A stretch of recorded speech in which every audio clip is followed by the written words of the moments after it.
ನಾನು ಸಹನಾ ನಿಮ್ಮ social science teacher. ನೀವೆಲ್ಲಿ ನೋಡ್ಬೋದು FA1 ಹತ್ರ ಬರ್ತಾ ಇದೆ. ಸೊ ಹಾಗಾಗಿ FA1ನಲ್ಲಿರುವಂಥ ಪಾಸಿಬಲ್ ಚಾಪ್ಟರ್ಸ್ದು MCQs ಏನಿದೆ ಅದನ್ನು ನಾನು ಈ ಒಂದು ಕ್ಲಾಸಲ್ಲಿ ಸಾಲ್ವ್ ಮಾಡ್ತಾ ಹೋಗ್ತೀನಿ. ಸೊ ನೀವು ನನ್ನ ಜೊತೆ ಸಾಲ್ವ್ ಮಾಡಬೇಕು, ಓಕೆನಾ? ಏನೇ ಆನ್ಸರ್ ಇದ್ರೂ ಕೆಳಗಡೆ ಕಮೆಂಟ್ ಸೆಕ್ಷನಲ್ಲಿ ಹಾಕ್ತಾ ಹೋಗಿ. ಓಕೆ, ಸೊ ಪಾಸಿಬಲ್ ಚಾಪ್ಟರ್ಸ್ ಇದಾಗಿದೆ ಮಕ್ಕಳೇ. ಗೊತ್ತು ನನಗೆ FA1 ಸ್ಕೂಲ್ ಲೆವೆಲಲ್ಲಿ ನಡೆಯೋದು ಒಬ್ಬೊಬ್ಬರಿಗೆ ಒಂದೊಂದಿರುತ್ತೆ ಅಂತ. But most of the majority ಸ್ಕೂಲ್ಸಲ್ಲಿ ಇರುವಂಥದ್ದು ಈ 5 ಚಾಪ್ಟರ್ಸ್ಗಳು. First one, the advent of Europeans to India, ಭಾರತಕ್ಕೆ ಯುರೋಪಿಯನರ ಆಗಮನ. Second one, the extension of the British rule, British ಆಳ್ವಿಕೆಯ ಒಂದು ವಿಸ್ತರಣೆ. ಪಬ್ಲಿಕ್ ಅಡ್ಮಿನಿಸ್ಟ್ರೇಷನ್ ಆ್ಯಂಡ್ ಇಂಟ್ರೊಡಕ್ಷನ್, ಸಾರ್ವಜನಿಕ ಆಡಳಿತ ಒಂದು ಪರಿಚಯ. ಸೋಷಿಯಲ್ ಸ್ಟ್ರಾಟಿಫಿಕೇಶನ್, ಸಾಮಾಜಿಕ ಸ್ತರವಿನ್ಯಾಸ. ಹಾಗೂ India geographical position and physical features, Bharat ಭೌಗೋಳಿಕ ಸ್ಥಾನ ಹಾಗೂ ಪ್ರಾಕೃತಿಕ ಲಕ್ಷಣಗಳು. ಸೊ ನಾನೆಲ್ಲ ಜಂಬಲ್ಡ್ ಅಪ್ ಮಾಡಿದ್ದೀನಿ. ಚಾಪ್ಟರ್ ವೈಸ್ ಇಲ್ಲೇನು ಹಾಕಿದ್ದೀನೋ ಆ ರೀತಿ ನಾನು ಕೊಟ್ಟಿಲ್ಲ, ಎಲ್ಲ ಜಂಬಲ್ಡ್ ಅಪ್ ಮಾಡಿದ್ದೀನಿ. ಸೊ ಇವಾಗ ಒಂದೊಂದಾಗೆ ಸಾಲ್ವ್ ಮಾಡ್ತಾ ಹೋಗುವ. ಓಕೆ, ಫಸ್ಟ್ ಒನ್ ಮಕ್ಕಳೇ, public administration is the detailed and systematic application of law. ಆಯಿತಾ? ಸೊ ಕಾನೂನಿನ ಸಮಗ್ರ ಮತ್ತು ಕ್ರಮಬದ್ಧ ಜಾರಿಗೊಳಿಸುವಿಕೆಯ ಸಾರ್ವಜನಿಕ ಆಡಳಿತವಾಗಿರುತ್ತದೆ ಅಂತ ಹೇಳ್ದಂಥವ್ರು ಯಾರು?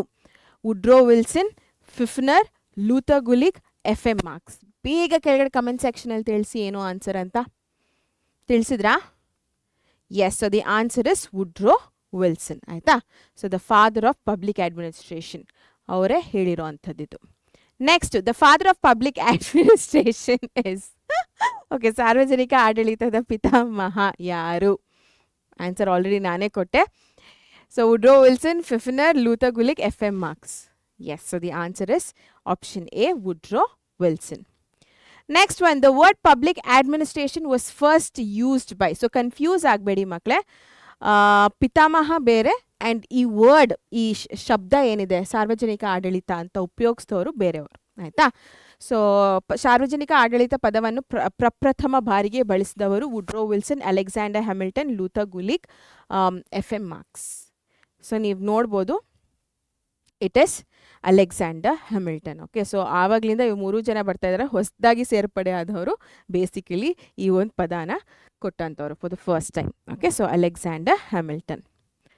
The members of UPSC are appointed by. So ಕೇಂದ್ರ ಲೋಕಸೇವೆ ಆಯೋಗದ ಸದಸ್ಯರನ್ನ ಯಾರು ನೇಮಕ ಮಾಡ್ತಾರೆ? ನೆನ್ಪಿಟ್ಕೊಂಡಿರಿ, ನಿಮ್ಗೆ 2 ಬರುತ್ತೆ ಈ ಚಾಪ್ಟ್ರಲ್ಲಿ, UPSC, KPSC.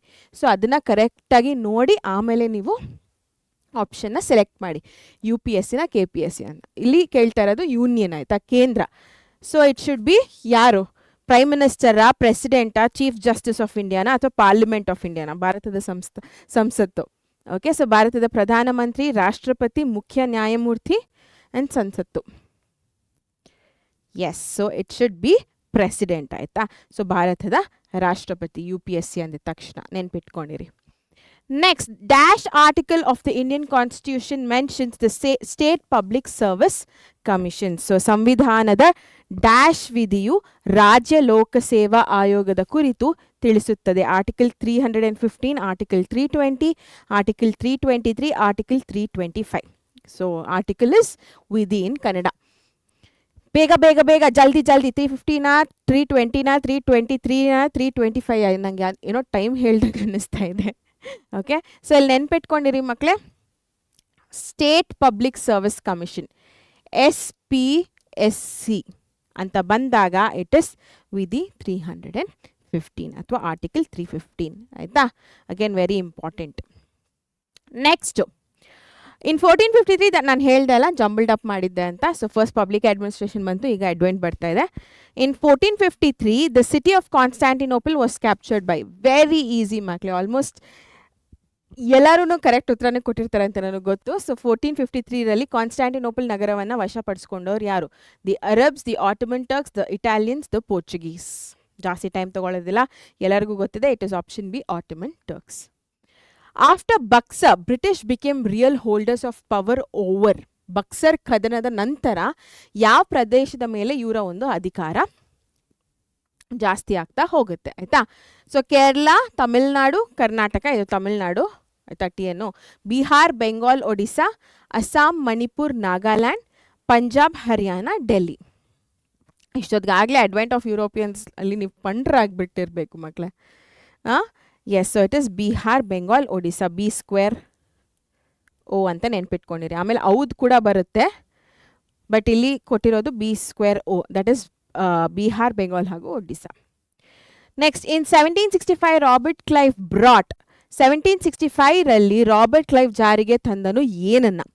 ಡಾಕ್ಟ್ರೇನ್ ಆಫ್ ಲ್ಯಾಬ್ಸ್, ದತ್ತು ಮಕ್ಕಳಿಗೆ ಹಕ್ಕಿಲ್ಲ ನೀತಿ, ಡ್ಯುಯಲ್ ಗವರ್ಮೆಂಟ್ ಇನ್ ಬೆಂಗಾಲ್, ಬಂಗಾಳದಲ್ಲಿ ದ್ವಿಸರ್ಕಾರ, ಸಬ್ಸಿಡರಿ ಅಲೈನ್ಸ್, ಸಹಾಯಕ ಸೈನ್ಯ ಪದ್ಧತಿ, ರೋಯ್ತ್ವಾರಿ ಸಿಸ್ಟಮ್, ರೋಯ್ತ್ವಾರಿ ಪದ್ಧತಿ.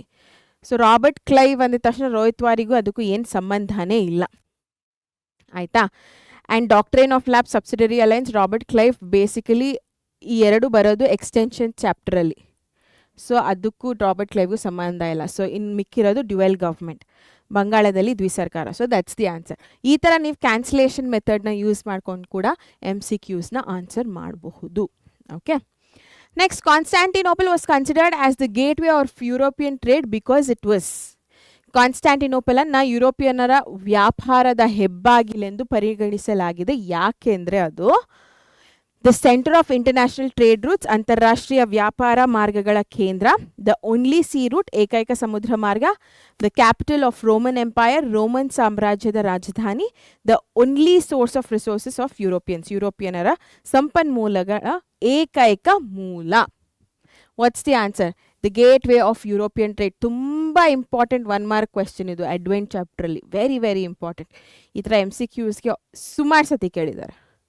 ಹಾಂ, yes. So the answer is the centre for international trade routes. ಅಷ್ಟೇ, ಇನ್ನೇನು ಜಾಸ್ತಿ ಏನು ತಲೆ ಕೆಡಿಸ್ಕೊಳ್ಳೋ ಅವಶ್ಯಕತೆ ಇಲ್ಲ. ಜಾಸ್ತಿ ವ್ಯಾಪಾರ ಆಗ್ತಾಯಿತ್ತು, ಅದೊಂದೇ ಸೆಂಟರ್ ಆಗಿತ್ತು, ಆಯಿತಾ. Next, mending of the fort was a reason for. ಅನುಮತಿ ಇಲ್ಲದೆ ಕೋಟೆಯ ದುರಸ್ತಿ ಇದಕ್ಕೆ ಕಾರಣವಾಗಿದ್ದು ಏನು? ಪ್ಲಾಸಿ ಕದನನ, ಬಕ್ಸರ್ ಕದನ, ಪಾನಿಪಟ್, ವಾಂಡಿ ವಾಶ್. ಇರೋದ್ರಲ್ಲಿ ಪಾನಿಪಟ್, ವಾಂಡಿ ವಾಶ್ ನಿಮಗೆ ಗೊತ್ತಿಲ್ಲ. ಸೊ ಪ್ಲಾಸಿ ಮತ್ತು ಬಕ್ಸರೇ ಬರಬೇಕು. ಮೆಂಡಿಂಗ್ ಆಫ್ ದ ಫೋರ್ಟ್ ನೀವು starting of the chapter, extension ಚಾಪ್ಟ್ರಲ್ಲಿ ಓದುವಂಥದ್ದು. ಸೊ ಸ್ಟಾರ್ಟಿಂಗ್ ಆಫ್ ದ ಚಾಪ್ಟ್ರಲ್ಲಿ ಬರುವಂಥ ಒಂದು ಯುದ್ಧ ಬಂದ್ಬಿಟ್ಟು Plassey. So obviously the answer will be Plassey, ಆಯಿತಾ. Next, section prohibiting untouchability is. ಅಸ್ಪೃಶ್ಯತೆಯನ್ನು ನಿಷೇಧಿಸುವ ವಿಧಿ. 14, 15, 19, 17. ಬೇಗ ಬೇಗ ಬೇಗ ರಿಪ್ಲೈ ಮಾಡಿ. What's the answer? ಎನಾ, ಬಿನಾ, ಸಿನಾ, ಡಿನಾ? ಎಸ್. ಸೊ ಅನ್ಟಚಬಿಲಿಟಿ ಅಂದಿದ ತಕ್ಷಣ ನಿಮಗೆ 17 ನೆನಪು ಆಗಬೇಕು. ಓಕೆ. ಸೊ 17 ಯಾರಾದರೂ ಬರ್ತ್ ಡೇಟ್ ಇದ್ದರೆ ಡೆಫಿನೆಟ್ಲಿ ನೆನಪಿಟ್ಕೊಂಡಿರಿ, ಓಕೆನಾ. Because untouchability is a must asked question. ಯಾವುದೇ ರೀತಿಯಲ್ಲಾದರೂ ಕೇಳ್ಬೋದು, ಅದಕ್ಕೆ. ಓಕೆ. ಸೊ 17th ಅಂತ ನೆನಪಿಟ್ಕೊಂಡ್ಬಿಟ್ಟಿರಿ. ಆ್ಯಂಡ್ ಯಾರೆಲ್ಲ ಕರೆಕ್ಟ್ ಆನ್ಸರ್ ಹೇಳಿದ್ರೋ very good, keep it up. Okay. Social stratification means, ಸಾಮಾಜಿಕ ಸ್ತರವಿನ್ಯಾಸ ಎಂದರೇನು? ಓಕೆ. ಸೊ ಈಕ್ವಲ್ ಡಿಸ್ಟ್ರಿಬ್ಯೂಷನ್, ಸಮಾನ ವಿತರಣೆ, classifying people into upper and lower groups, ಜನರನ್ನು ಮೇಲ್ವರ್ಗ ಮತ್ತು ಕೆಳವರ್ಗವಾಗಿ ವರ್ಗಿಸುವಂಥದ್ದು, income tax, farming. Social stratification, ಸ್ತರ ವಿನ್ಯಾಸ ಮಾಡ್ತಾ ಇದ್ದೀವಿ ಅನ್ನೋದ್ರಲ್ಲೇ ಗೊತ್ತಾಗುತ್ತೆ. It's basically we R classifying people ಅಂತ. So that's the answer. So ಜನರನ್ನು ಮೇಲ್ವರ್ಗ ಕೀಳ್ವರ್ಗ ಅಂತ ನಾವು ವಿಂಗಡಣೆ ಮಾಡುವಂಥದ್ದು, ಓಕೆನಾ. ಅಥವಾ classifying people into upper and lower groups. That's the answer. Untouchability offences act was implemented in. ಯಾವ ವರ್ಷದಲ್ಲಿ? ಅಸ್ಪೃಶ್ಯತೆ ಅಪರಾಧಗಳ ಕಾಯ್ದೆಯನ್ನು ಈ ಅವಧಿಯಲ್ಲಿ ಜಾರಿಗೆ ತರಲಾಯಿತು. 1950, 1947, 1976, 1955. ಸೊ ಈ ಇಸ್ವಿ ಕೂಡ ತುಂಬ ಇಂಪಾರ್ಟೆಂಟ್ ಆಗುತ್ತೆ. ನಿಮ್ಮ ಹಿಸ್ಟ್ರಿಯಲ್ಲಿ ಬರೋ ಇಸ್ವಿಗಳಿಗೆ ಎಷ್ಟು ಪ್ರಾಮುಖ್ಯತೆ ಕೊಡ್ತಿರೋ ಈ ಒಂದು ಇಸ್ವಿಗೆ ಕೂಡ ನೀವು ಅಷ್ಟೇ ಪ್ರಾಮುಖ್ಯತೆ ಕೊಡಬೇಕು. ಬಿಕಾಸ್ ನಾನು ಹೇಳಿದೆ ಅಲ್ಲ, ಅನ್ಟಚಬಿಲಿಟಿ ಅನ್ನೋ ಒಂದು ಕ್ವೆಶ್ಚನೇ ತುಂಬ ಇಂಪಾರ್ಟೆಂಟ್. ಅದರಿಂದ there are different questions that can come up, like for example Article 17 ಆಗಿರ್ಬೋದು, Offences Act ಆಗಿರ್ಬೋದು, ಇದೆಲ್ಲ. ಸೊ ನೆನ್ಪಿಟ್ಕೊಂಡಿರಬೇಕು. 1955 is the right answer. ಓಕೆ. ನೆಕ್ಸ್ಟ್, ಆನ್ಸರ್ ಬಂದ್ಬಿಟ್ಟಿದೆ. Which social evil is a direct result of caste system in India? Prejudice, untouchability, discrimination based on gender, none of the above. So ಅಸ್ಪೃಶ್ಯತೆ, untouchability is the right answer ಈ ಥರ question ಕೇಳಿದಾಗ. Okay. So ಭಾರತದಲ್ಲಿ ಜಾತಿ ವ್ಯತ್ಯಾಸ ನೇರ ಪರಿಣಾಮ ಯಾವ ಸಾಮಾಜಿಕ ದುಷ್ಟತನ? That is untouchability. ಓಕೆನಾ ಮಕ್ಕಳೇ. Next, Wellesley resigned because. Wellesley ರಾಜೀನಾಮೆ ನೀಡಿದ ಕಾರಣ ಏನು? ಲಾಸ್ಟ್ ಪ್ಲಾಸಿ ವಾರ್, ಪ್ಲಾಸಿಕ್ ಅದನ್ನು ಸೋಲ್ತಾರೆ, ಅದಕ್ಕೆ criticise people increase financial burden, policy increase financial burden, so ಟೀಕೆಗೆ ಒಳಗಾಗ್ತಾರೆ. ನೀತಿಯು ಆರ್ಥಿಕ ಹೊರೆಯನ್ನು ಹೆಚ್ಚಿಸುತ್ತೆ. ಅದಾದಮೇಲೆ became governor general of USA, formed UNO ಅನ್ನು ರಚಿಸ್ತಾರೆ. So obviously the answer is ಏನಾ, ಬಿನಾ, ಸಿನಾ, ಡಿನಾ? Yes, so it is B, because ಇವ್ರು ಗೆಲ್ತಾರೆ, ಬಟ್ ಅಟ್ ವಾಟ್ ಕಾಸ್ಟ್ ಅಪ್ಪ ಅಂತಂದರೆ ಅವ್ರ ಖಜಾನೆ ಎಲ್ಲ ಖಾಲಿ ಆಗಿಬಿಡುತ್ತೆ. ಸೊ ಅದಕ್ಕೆ ಅವರು ಟೀಕೆಗೆ ಒಳಗಾಗ್ತಾರೆ, ಹಾಗಾಗಿ ಅವರು ವಾಪಸ್ ಹೋಗ್ತಾರೆ. ಆಯಿತಾ? So the answer is B. Next, under subsidiary alliance Indian kings had to. Okay, so ಸಹಾಯಕ ಸೈನ್ಯ ಪದ್ಧತಿಯ ಅಡಿಯಲ್ಲಿ ಭಾರತೀಯ ರಾಜರು ಏನನ್ನ ಮಾಡಬೇಕಿತ್ತು ಅಂತ. ಆಯಿತಾ? Option A, keep French army, keep British army in their kingdom, stop agriculture, start ಏನದು ರೈಲ್ವೇಸ್. ಓಕೆ, ಸೊ ಇಲ್ಲಿ ಫ್ರೆಂಚ್ ಆರ್ಮಿ ಬಗ್ಗೆ ನಾವು ಏನು ಮಾತಾಡ್ತಾ ಇಲ್ಲ. ಆಯಿತಾ? ಬಿಕಾಸ್ ಫ್ರೆಂಚ್ ಅವರು ನಾವಿಲ್ಲಿ ಈ ಒಂದು ಅಡ್ವೆಂಟಿಂದನೇ ನಾವು ಮಾತಾಡ್ತಾ ಇರೋದು. ಮೋಸ್ಟ್ಲಿ ಇಟ್ ಇಸ್ ಬ್ರಿಟಿಷ್ ಅವರು, ಎಲ್ಲರೂ ಬರ್ತಾರೆ ಹೋಗ್ತಾರೆ. ಆಯಿತಾ? ಬಟ್ ಬ್ರಿಟಿಷ್ ಅವ್ರದ್ದೇ ಮೇಲ್ಗೈ ಆಗೋದು ಕಾರ್ನಾಟಿಕ್ ವಾರ್ಸ್ ಆಗೋ ಅಷ್ಟೊತ್ತಿಗೆ. ಓಕೆ, ಸೊ ಹಾಗಾಗಿ ಫ್ರೆಂಚ್ ಅವರಿಲ್ಲ. ಅಗ್ರಿಕಲ್ಚರ್ ಬಗ್ಗೆ ಹಾಗೂ ರೈಲ್ವೇಸ್ ಬಗ್ಗೆ ನಾವು ಈ ಒಂದು ಚಾಪ್ಟ್ರಲ್ಲಿ ಏನು ಮಾತಾಡ್ತಾ ಇಲ್ಲ. ಅಗ್ರಿಕಲ್ಚರು, ಎಜುಕೇಷನ್ ಅದೆಲ್ಲ ಬರೋ ಅಂಥದ್ದು ನಮಗೆ ಇಂಪ್ಯಾಕ್ಟ್ ಚಾಪ್ಟ್ರಲ್ಲಿ. ಸೊ ಅಲ್ಲಿಂದ ಶುರು ಆಗುತ್ತೆ. ಎಕ್ಸ್ಟೆನ್ಷನಲ್ಲಿ ಬರೋ ಅಂಥದ್ದು ಏನೂ ಇಲ್ಲ ಇಲ್ಲಿ. ಆಯಿತಾ? So obviously the answer should be B, keep British army in their kingdom. So subsidiary ಅಲಯನ್ಸಲ್ಲಿ ನಿಮಗೆ 6 ಪಾಯಿಂಟ್ಗಳಿದೆ ಮಕ್ಕಳೇ. ಆಯಿತಾ? ಸೊ ಅದರಲ್ಲಿ ಮೇನ್ 5 ಆಗುತ್ತೆ. 6ನೇ ಪಾಯಿಂಟ್ ಬ್ರಿಟಿಷ್ ಅವ್ರು ಏನು ಮಾಡ್ತಾರೆ ಇಷ್ಟೆಲ್ಲ ಮಾಡಿದ್ರೆ ಅಂತ. ಸೊ 5 ಪಾಯಿಂಟ್ಗಳು ಓದ್ಕೊಳ್ಳಿ. ನಿಮಗೆ 2 ಮಾರ್ಕ್ಸ್ ಅಲ್ಲಿ ಕೇಳ್ಬೋದು, ಅಥವಾ 3 ಮಾರ್ಕ್ಸ್ ಕ್ವೆಶನ್ ಆಗಿ ಕೇಳ್ಬೋದು, ಅಥವಾ ಈ ಥರ 1 ಮಾರ್ಕ್ ಆಗಿ ಕೂಡ ಕೇಳಬಹುದು. ಓಕೆ, ಎಸ್ ಮಕ್ಕಳೇ, next one. Under subsidiary alliance the king had to appoint. ಸಹಾಯಕ ಸೈನ್ಯ ಪದ್ಧತಿಯ ಅಡಿಯಲ್ಲಿ ರಾಜನು ಇವರನ್ನು ನೇಮಿಸಬೇಕಾಗಿತ್ತು. ಯಾರು? Russian agent, British resident in court, Japanese commander, Mughal emperor. ಇವು ಮೂರೂ ಡೆಫಿನೆಟ್ಲಿ ಅಲ್ಲ ಮಕ್ಕಳೇ, ಬಿಕಾಸ್ ಈ ಚಾಪ್ಟ್ರಲ್ಲಿ ಈ ಹೆಸರುಗಳು ಬರೋದೇ ಇಲ್ಲ. ರಷ್ಯನ್ ಏಜೆಂಟ್ ಆಗಿರ್ಬೋದು, ಜಪಾನಿಯ ಒಬ್ಬ ಕಮಾಂಡರ್ ಆಗಿರ್ಬೋದು, ಅಥವಾ ಮುಘಲ್ ಚಕ್ರವರ್ತಿ ಆಗಿರ್ಬೋದು, ಬರೋದು ಬರೀ ಬ್ರಿಟಿಷ್ ರೆಸಿಡೆಂಟ್, ಬ್ರಿಟಿಷ್ ಅವ್ರದ್ದೇ ಹೆಸರು ಬರುತ್ತೆ. ಆಯಿತಾ? ಸೊ ಹಾಗಾಗಿ ದಟ್ಸ್ ದಿ ಆನ್ಸರ್. ಆಸ್ಥಾನದಲ್ಲಿ British resident. Okay, without British permission king could not appoint dash. So British ಅನುಮತಿವಿಲ್ಲದೆ ರಾಜನನ್ನು ಇವರು ನೇಮಿಸಲು ಸಾಧ್ಯವಿಲ್ಲ. ಓಕೆ, ರಾಜನು ಇವರನ್ನು ನೇಮಿಸಲು ಸಾಧ್ಯವಿಲ್ಲ. ಯಾರದು? Indian officers, any European, farmers ಹಾಗೂ ಟೀಚರ್ಸ್. ಆಯಿತಾ? ಸೊ ಒಬ್ಬ ರಾಜ ಅಂತ ಅಂದಾಗ ಇಂಡಿಯನ್ಸ್ಗೆ ಒಂದು ಸ್ವಲ್ಪ ಅಟ್ಲೀಸ್ಟ್ ಫ್ರೀಡಮ್ ಇತ್ತು ಏನಾದರೂ ಮಾಡೋದಕ್ಕೆ. ಬಟ್ ಒಬ್ಬ ಯುರೋಪಿಯನ್ ಅಂತ ಬಂದಾಗ ಪರ್ಮಿಷನ್ ಕೇಳಬೇಕಾಗಿ ಬಂತು. ಆಯಿತಾ? So obviously that's gonna be the ದ ಆನ್ಸರ್. ಯಾರಾದರೂ ಒಬ್ಬ ಯುರೋಪಿಯನ್, ಬಿಕಾಸ್ ಸುಮಾರು ಜನ ಬಂದಿದ್ರು. ಆಯಿತಾ? ಡೆಫಿನೆಟ್ಲಿ ಬ್ರಿಟಿಷ್ ಅವ್ರದ್ದೇ ಎತ್ತಿದಕಾಯಿ ಆಗಿತ್ತು. ಬಟ್ ಬೇರೆಯವ್ರು ಯಾರನ್ನಾದ್ರೂ ಒಬ್ಬ ಡಚ್ ಆಗಿರ್ಬೋದು, ಫ್ರೆಂಚ್ರಾಗಿರ್ಬೋದು, ಪೋರ್ಚುಗೀಸ್ ಆಗಿರ್ಬೋದು, ಯಾರನ್ನಾದ್ರೂ ಒಬ್ಬರು ನೇಮಕಾತಿ ಮಾಡಬೇಕು, ಅಥವಾ ಬ್ರಿಟಿಷ್ ಅವ್ರನ್ನೇ ನಾನು ಇನ್ನೇನಾದರೂ ಮಾಡಬೇಕು ಅವ್ರ ಜೊತೆ ಅಂತ ಅಂದಾಗ ಬ್ರಿಟಿಷ್ ಅವ್ರು ಯಾರು ಹೆಡ್ ಆಫೀಸರ್ ಇದ್ರೋ ಅವರ ಪರ್ಮಿಷನ್ ಕೇಳಬೇಕಾಗಿ ಬಂತು. Okay, next, in return company offered. So British ಅವರು ಇಷ್ಟೆಲ್ಲ ಮಾಡಿದ್ರೆ, ಸಹಾಯಕ ಸೈನ್ಯ ಪದ್ಧತಿಯಲ್ಲಿ ಇಷ್ಟೆಲ್ಲ ಫೀಚರ್ಸ್ ಏನಿದೆ ಅದೆಲ್ಲ ಮಾಡಿದ್ರೆ ಬ್ರಿಟಿಷ್ ಅವರು ನಾವು ಇದನ್ನು ಕೊಡ್ತೀವಿ ಅಂತ ಹೇಳ್ತಾರೆ. ಆಯಿತಾ?